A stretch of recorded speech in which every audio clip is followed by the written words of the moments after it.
आप देख सकते हो प्रस्तुत कविता अकाल और उसके बाद नागार्जुन की प्रसिद्ध कविता है। नागार्जुन ने मानवीय संवेदना के विभिन्न पक्षों का बहुत अच्छा इसमें चित्रण किया है। थोड़ा उनके बारे में थोड़ा सा जानकारी लेना ज़रूरी है, क्योंकि कवि ने इस पंक्ति में कहा है, नागार्जुन ने, कि अकाल की भीषण स्थिति का चित्रण इसमें किया है।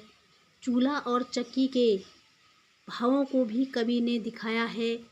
अकाल की स्थिति में अनाज के अभाव में मानव तो क्या अन्य जीव की भी दशा दयनीय रही है। तो अब हम इसकी व्याख्या करते हैं। कई दिनों तक चूल्हा रोया, चक्की रही उदास, कई दिनों तक कानी कुतिया सोई उसके पास, कई दिनों तक लगी भीत पर छिपकलियों की गश्त, कई दिनों तक चूल्हों की भी हालत रही शिकस्त। इसमें कवि नागार्जुन भीषण स्थिति का, अकाल की भीषण स्थिति का चित्रण करते हैं। कहते हैं कि कई दिनों तक चूल्हा रोया, चक्की रही उदास। अकाल पड़ने की वजह से आम आदमी का जीवन बहुत ही कठिन हो गया है। अनाज न होने की वजह से कई दिनों तक चूल्हा नहीं जला और न चक्की चली, जिससे लोगों की दशा बहुत ही पतली हो गई है।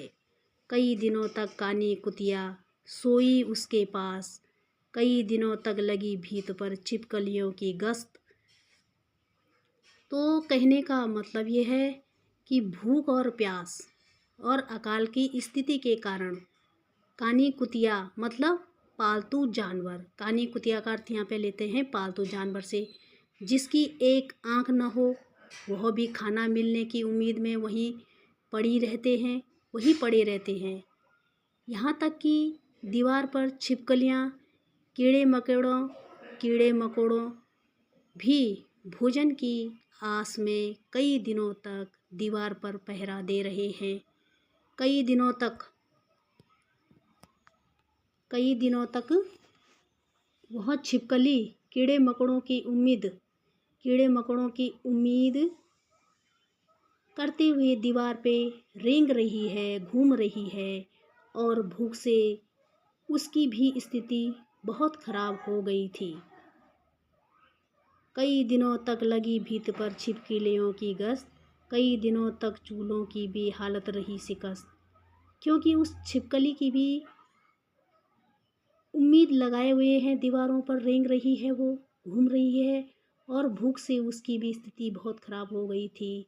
चूल्हे भी खाना न मिलने की वजह से बहुत ही, जो चूहे थे वह भी खाना न मिलने की वजह से बहुत ही परेशान थे, और उसकी हालत खाना न मिलने की वजह से पस्त होती जा रही थी। तो नागार्जुन की इस कविता में जो इन्होंने भाव दिखाए हैं इस प्रकार से हैं। अकाल और उसके बाद प्रसिद्ध कविता है इनकी। तो ये इस कविता की जो पहली व्याख्या थी, इस प्रकार से मैं, क्योंकि इसमें विशेष क्या है, आम आदमी बोलचाल की भाषा का इसमें प्रयोग किया गया है। चित्रात्मक वर्णन इस कविता में देखने को मिलता है, बिंब कामता है इसमें। तो इस प्रकार से इस कविता का नागार्जुन ने मानवीय संवेदना के विभिन्न पक्षों को इसमें चित्रित किया है। धन्यवाद। आपको अच्छी लगी तो